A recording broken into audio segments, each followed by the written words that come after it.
Sa pamamagitan ng gabay na ito, mabibigyang kaalaman ang mga manggagawa sa sektor ng agrikultura, partikular na ang mga magsasaka tungkol sa mga tuntuning pangkalusugan upang maiwasan ang anumang aksidente. Paano malalaman na kalidad o hindi peke ang mabibiling pestisidyo? Upang matiyak na epektibo at hindi peke ang mabibiling pestisidyo, ang mga mamimili ay dapat siguraduhing rehistrado ang produkto ng Fertilizer and Pesticide Authority o FPA at bumili lamang mula sa mga dealers at distributors na lisensyado rin ng FPA. Sa pagsusuri ng mabibiling produkto, dapat ay isaalang-alang ang mga sumusunod.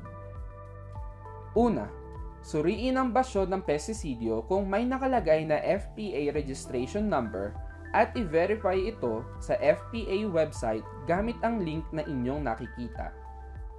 Pangalawa, tignan kung nakalagay ang mga sumusunod na impormasyon sa basyo: trade name, precautions, warning o babala, symptoms, first aid, hazard symbol, directions for use, frequency and method of application, compatibility, at name of manufacturer.